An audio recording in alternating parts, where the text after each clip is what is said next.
पहले तो असीम जी आपका कार्यक्रम में स्वागत है। धन्यवाद बहुत बहुत संजय जी।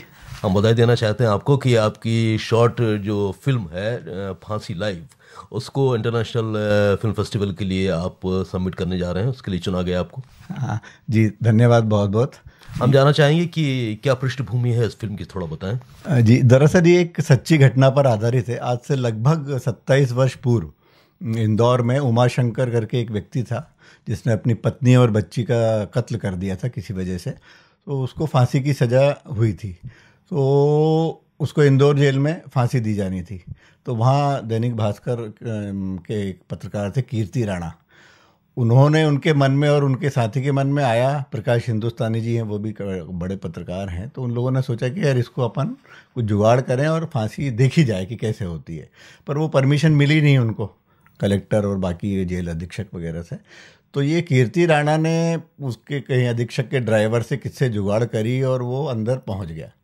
और बारिश का टाइम था, अंधेरा था, चूँकि फांसी का स्थल अलग रहता है पीछे, तो फांसी दी जा रही थी, सिर्फ छाते वाते लिए थे, बारिश हो रही थी, खुले में दी जाती है फांसी। तो ये पत्रकार जो है किसी एसडीएम या किसी जेल अधिकारी के साथ छाते में खड़ा हो गया जाके। अब वो कन्फ्यूजन में सब रहे एक दूसरे की कि साहब के साथ आया, किसी ने सोचा होगा इनने उनके साथ आया है, तो उसको बहाया नहीं। तो उसने पूरी प्रक्रिया 3.5-4 घंटे की कोठरी से निकालने से लेकर फांसी पे लटकाने और डॉक्टरों द्वारा मृत घोषित होने तक की पूरी देख ली थी। और दूसरे दिन अखबार में ये फ्रंट पेज पे न्यूज़ आ गई थी पूरी, एक एक A to Z। तो हंगामा मच गया था इंदौर में प्रशासन में कि यार ये बाहर का कानूनन जो जेल मैनुअल है उसके हिसाब से कोई बाहरी आदमी अलाउ नहीं है। सिर्फ जो जेल मैनुअल में है कि डॉक्टर्स, जेल अधीक्षक, सिपाही, उसकी भी ड्यूटी लगती है, हर कोई सिपाही नहीं जा सकता। तो वो सब जो अलाउड है, हिंदू रहता है तो पंडित और मुस्लिम रहता है तो मौलवी वगैरह, उनके जो अंतिम वो श्लोक वगैरह देते हैं, तो ये सब लोग रहते हैं वहाँ पे। अब हंगामा मच गया, दूसरे अखबार वालों ने ऑब्जेक्शन उठाया कि यार घुसा कैसे, तो उसको इंक्वायरी बैठ गई थी। और इंक्वायरी बैठी, इंक्वायरी में कुछ निकला नहीं, कुल मिला के मतलब निकला क्या नहीं, नौकरी चली जाती कि कैसे क्या। तो पत्रकार को भी बुलाया था कलेक्टर ने इंक्वायरी में, सारे लोग जितने 10-11 वहाँ मौजूद थे।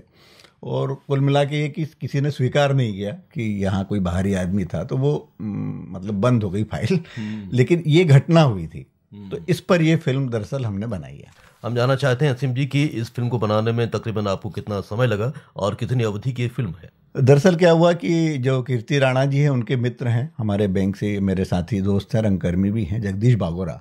वो उनके दिमाग में काफ़ी 10-12 वर्षों से ये चल रहा था कि यार ये विषय अच्छा है। तो हम लोगों की मीटिंग हुई, दोस्त लोग सब मिले कि यार इस पे फिल्म बनानी चाहिए, शॉर्ट मूवी बन सकती थी। तो इसमें दरअसल क्या हुआ कि जब कीर्ति राणा की वो पूरी न्यूज़ देखी और उससे बात की, तो हमको इसमें मानवीय पक्ष बहुत बड़ा एक नज़र आया। और ऐसा लगा कि यार फांसी या मृत्यु दंड एक तरीके की बड़ी अमानवीय घटना है। ठीक है, उसने सज़ा तो मिलनी चाहिए उसको।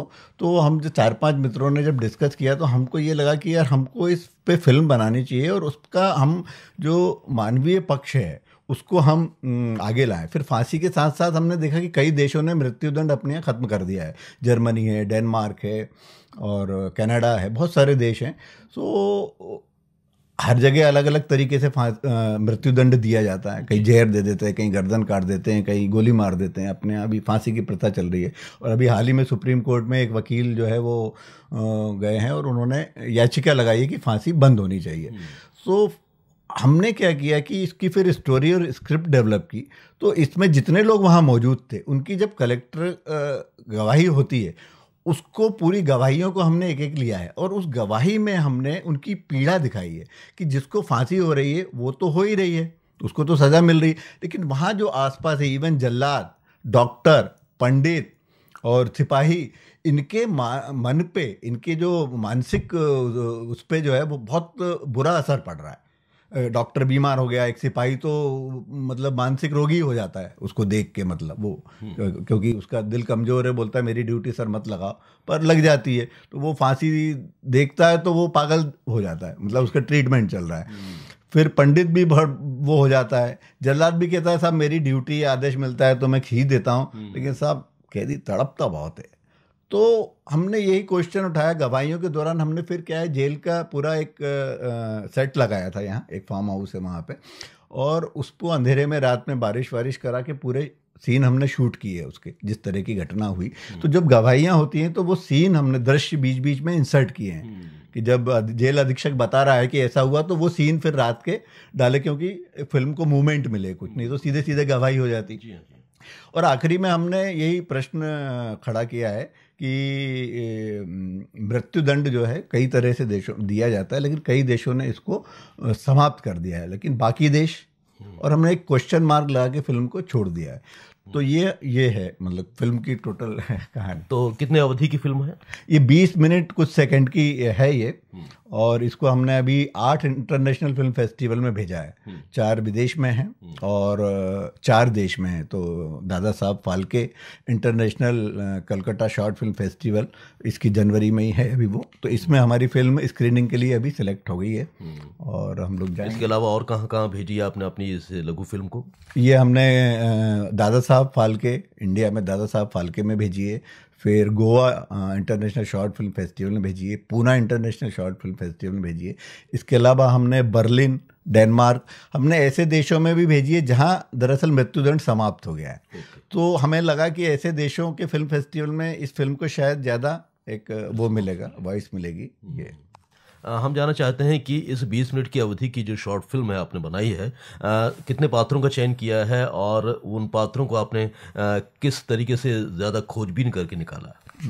इसमें लगभग 15 से 16 पात्र हैं कुल जमा, और खोजबीन ऐसा बहुत ज़्यादा तो नहीं करना पड़ी क्योंकि हम लोग रंगकर्म कर रहे हैं, और ज़्यादातर हम जो 3-4 दोस्तों ने मिलके बनाई है, जगदीश बागोरा, आलोक गच्छ और मैं स्वयं, तो चूँकि हमारे साथ रंगकर्मी जुड़े हुए थे तो ज़्यादातर तो हमने अपने उन साथियों को ही ले लिया। लेकिन कुछ चरित्रों के लिए हमको, जैसे सिपाही जोसेफ था, उसके लिए क्रिश्चियन लुक वाली लड़की हमको चाहिए थी, तो वो हमको ढूंढना पड़ा। तो एक लड़की हम जो रंगकर्मी यहाँ प्रोफेशनल करती है उसको लिया, एसडीएम के लिए एक बंदे को लिया। तो इस तरीके से हमने कलेक्टर के लिए थोड़ा हमको देखना पड़ा क्योंकि कलेक्टर ही पूरी कार्रवाई करता है। तो यहाँ पे एक गिरीश थत्ते हैं, उनको हमने ढूंढा कि यार यही करेंगे, अच्छा रहेगा। और बाकी सारे पात्र, तो 2-3 पात्रों के लिए थोड़ी सी मेहनत करी। इसमें मेन जो वो था वो टेक्निकल और एडिटिंग में बहुत ज़्यादा समय लगा, क्योंकि दरअसल इस तरह की फिल्म डॉक्यूमेंट्री बन के रह जाती है कि आप, एक कलेक्टर है, उसके सामने 10-11 लोग बैठे हैं, एक एक उठ के गवाही दे रहा है, हो गया, ख़त्म हो गया, तो वो फिल्म जैसी फिल्म नहीं लगती है। तो इसमें बैकग्राउंड म्यूज़िक उमेश तरकसवार जी यहाँ के हैं, उन्होंने किया है। इसमें जो है एडिटिंग में हमको काफ़ी समय लगा, जिसमें लगभग 8 महीने हमें लगे। फिल्म तो स्क्रिप्ट तैयार हुई, उस पर डिस्कशन हुआ, मीटिंग्स हुई, रिहर्सल्स हुई, सब हुआ, लेकिन फिल्म तो शूट हो गई थी 3 दिन में। लेकिन एडिटिंग में हमको काफ़ी टाइम लग गया क्योंकि अब ये प्रोफेशनल एडिटिंग और बहुत उसमें बारीकी थी, सारी चीज़ें थी। तो आपको क्या लगता है कि अंतर्राष्ट्रीय फिल्म फेस्टिवल, जो कि शॉर्ट फिल्म फेस्टिवल है, कोलकाता में होने जा रहा है, कितना रिस्पांस मिलने की आपको संभावना लगती है अपनी इस मेहनत से बनाई हुई फिल्म को लेकर? ये उम्मीद तो बहुत है, और वहाँ के जो चेयरमैन हैं मिस्टर सौरभ चक्रवर्ती, उनसे व्हाट्सएप पे मेरी बात भी हुई। उन्होंने कुछ न्यूज़ वगैरह यदि आई हैं इस अखबार में कहीं तो वो बोला था शेयर करने को, और बाइट भी मांगी थी हम लोगों की और कलाकारों की कि उनको कैसा लगा कलकत्ता में ये सिलेक्ट हुई है फिल्म। तो उन्होंने देखी होगी फिल्म, निश्चित रूप से सिलेक्शन हुआ तो उनका ये मैसेज आया था कि सर आपकी स्टोरी बहुत अच्छी है, and I am also of the view कि डेथ पेनल्टी या जो फांसी है, मृत्युदंड है, वो बंद होना चाहिए, इट शुड बी अबॉलिश्ड। तो चूँकि उन लोगों का भी ऐसा व्यू था, मानवीय पक्ष है, तो हमें उम्मीद है कि स्क्रीनिंग के बाद हो सकता है ऑडियंस और जूरी का हमको मतलब समर्थन मिले, पुरस्कार भी प्राप्त कर ले। ये बिल्कुल, हमारी शुभकामनाएं आपके साथ हैं असीम जी। और आप लंबे समय से रंगमंच के क्षेत्र में सक्रिय हैं, लघु फिल्में और बड़े बैनर की फिल्में भी आपने की हैं। कुछ अपने बारे में बताइए कि कितने वर्ष हो गए आपको रंगमंच में, और कौन कौन सी आपने बॉलीवुड की फिल्मों में भी अपना योगदान दिया है? जी संजय जी, लगभग 40 साल मुझे हो गए रंगकर्म के क्षेत्र में। 83 से मैं कर रहा हूँ, और मेरा सौभाग्य है कि मुझे न सिर्फ देश बल्कि अंतर्राष्ट्रीय स्तर के जो रंग निर्देशक हैं, आदरणीय हबीब तनवीर साहब, अभी उन पे एक आर्टिकल भी मैं लिख रहा हूँ हबीब साहब के ऊपर रंग संवाद के लिए। तो आदरणीय बंसी कौल जी और प्रभात गांगुली जी, दुर्भाग्य से तीनों अभी हमारे बीच नहीं है, लेकिन इनके साथ मुझे काम करने का सौभाग्य मिला, और इनको मैंने बारीकी से इनके काम को देखा। तो इसने मेरे को एक कलाकार के रूप में और एक डायरेक्टर के रूप में मेरे को आगे बढ़ने में बहुत मदद की। और मैं काफ़ी समय से डायरेक्शन भी कर रहा हूँ, कई सारे नाटक डायरेक्ट किए हैं। स्टेट बैंक में मैं था तो वहाँ फेस्टिवल भी करता था, तो मुझे लगातार 5 बार जो है बेस्ट डायरेक्टर का अवार्ड मिला। बाहर भी मैं नाटक करता हूँ, अब रिटायरमेंट हो गया है तो बाहर भी काफ़ी सारे नाटक कई ग्रुप के साथ करता हूँ। प्रशांत खिरवड़कर एक हैं हमारे शहर में काफ़ी सीनियर, वो उनके साथ काफ़ी सालों से रंगायन से जुड़ा हूँ और उनका भी काम करने के तरीके ने मुझे बहुत मदद की। प्रशांत जी का भी मानना है और मेरा खुद का भी मानना है कि दरअसल रंगकर्म और सिनेमा इसमें बहुत अंतर होता है। चूँकि हम लगातार रंगकर्म ज़्यादा कर रहे हैं तो बहुत ज़्यादा हम उसको तवज्जो नहीं देते हैं, लेकिन फिर भी चूँकि भोपाल में शूटिंग्स होना शुरू हुई और ऑडिशन होते हैं और हमारा प्रोफाइल रहता है, यहाँ के जो कोऑर्डिनेटर रहते हैं, तो हम लोगों को बुलाया जाता है, ऑडिशन देते हैं हम। तो मैं 6-7 मूवीज़ में कर चुका हूँ। सबसे पहले मेरी मूवी जो थी वो सुधीर मिश्रा जी की हज़ारों ख्वाहिशें ऐसी मैंने की थी। इसके अलावा मैंने लिपस्टिक अंडर माय बुरखा में रत्ना शाह पाठक जो नसीर साहब की वाइफ हैं उनके साथ मेरा एक अच्छा सीन था। और लेटेस्ट में अभी कंगना रनावत ने अपने प्रोडक्शन हाउस की पहली फिल्म लॉन्च की थी अमेज़न प्राइम पे, टिकू वेट शेरू, जिसमें नवाजुद्दीन सिद्दीकी थे और अवनीत कौर नई एक्टर थे। उनकी डेब्यू था, उनकी पहली मूवी थी ये। तो मैं वो अवनीत कौर के फादर की अब्बू का मैंने कैरेक्टर इसमें किया, बड़ा अच्छा रोल मिल गया था। भोपाल में 5-6 दिन 10 दिन शूट हुआ था ये, इसकी फिर बाकी मुंबई में हुई थी, अमेज़न प्राइम पे आई। तो इस तरह मौके मिलते जाते हैं। भोपाल दूरदर्शन पे मैंने काफ़ी काम किया है और दिल्ली दूरदर्शन की सीरियल्स और टेलीफिल्म्स में, बाकी बस यही है। तो आपको क्या लगता है असीम जी कि अब भोपाल में जहाँ पर रंगमंच भी बहुत बड़े पैमाने पर हो रहा है और फिल्मों की शूटिंग भी बहुत ही बड़े लेवल की हो रही हैं, अब तो ओटीटी की भी बहुत सारी सीरीज़ यहाँ पर शूट हो रही हैं, क्या संभावनाएं आपको लगती हैं, क्योंकि अब ये कलाकारों का भी गढ़ बनता जा रहा है भोपाल? जी संजय जी, बिल्कुल आपने सही बोला कि गढ़ बनता जा रहा है, लेकिन एक मेरे को बड़ा अफसोस होता है कि हमारे यहाँ इतना टफ है भोपाल शहर में। मतलब मुझे लगता है 70 के दशक से यहाँ बड़े बड़े डायरेक्टर हबीब साहब और M.K. रैना साहब और सब तमाम इब्राहिम अलका जी, तमाम लोग यहाँ भोपाल शहर में रंगकर्म कर चुके हैं। और ये अभी फ़िलहाल तो इतना ये OTT आने के बाद सीरियल और फिल्म की शूट हुई, क्योंकि यहाँ पे कलाकार और लोकेशंस भोपाल की बहुत अच्छी हैं।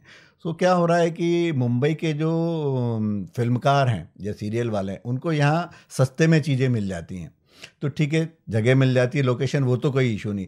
सबसे बड़ा जो है ये कि भोपाल के कलाकारों का को ये भुगतान तरीके से नहीं करते। उनको काम देते, एक तो प्राइमरी रोल बहुत मिलते नहीं हैं, मतलब सेकेंडरी रोल ही मिलते, प्राइमरी रोल तो उनके मुंबई के आर्टिस्ट को ही मिलते हैं बड़े बड़े। तो छोटे छोटे जो सेकेंडरी कैरेक्टर रहते हैं और क्राउड रहता है उसको ये यहाँ तलाशते हैं। मुंबई में उनको वही कलाकार 50,000 का पड़ेगा, यहाँ पे वो 10,000 में काम हो जाता है, या जिसको वो 25,000 देंगे उसको 5,000 में काम करा लेते हैं। तो मुझे लगता है कि ये थोड़ा सा भोपाल के कलाकारों का इकट्ठा होकर एक ये करना चाहिए कि हम भाई मिनिमम इतना आप अमाउंट दोगे तो हम आपके साथ काम करेंगे, क्योंकि कलाकार सुबह से शाम लगा हुआ है, परेशान हो रहा है, ये हो रहा है, उतना उस तरीके से यहाँ पे अभी मुझे लगता है भोपाल के कलाकारों को कुछ को मिले हैं काम, अच्छे मिले हैं, ऐसा नहीं है। और भुगतान भी यदि हम मतलब वो हो जाए कि यार हम सिलेक्ट हुए हैं और भुगतान हमको इतने मिनिमम, मतलब ये है कि उनको कलाकार को अपनी कला दिखाने का तो मौका मिले ही, फाइनेंशियली भी थोड़ा सा उनको स्ट्रांग वो रहें, ये भी एक प्रयास होना चाहिए। बिल्कुल संजय जी, क्योंकि देखिए मैं हूँ या मेरे जैसे कई लोग हैं जो नौकरी पेशा थे या हैं, उनको बहुत ज़्यादा फ़र्क नहीं पड़ता, पैसे मिले ना मिले, फ्री में भी कई लोग कर लेते हैं काम। लेकिन जो कलाकार इस शहर में, कई कलाकारों को मैं जानता हूँ जो सिर्फ थिएटर के दम पे अपनी ज़िंदगी आजीविका चला रहे हैं और कई सालों से चला रहे हैं। आलोक चटर्जी उसमें एक बड़ा नाम है, एक संजय मेहता जी हैं, सरोज जी हैं जो बहुत सीनियर भारत भवन के ये लोग रहे हैं। तो अब इनका तो जीवन ही थिएटर पे चल रहा है, तो जीवन थिएटर पे चल रहा है और उनको थिएटर से, आपको पता है कि शहर में मतलब यहाँ तो वो महाराष्ट्र वाला, मुंबई पुणे गुजरात वाला माहौल नहीं है कि 1,000-500 की टिकट लेके देखो।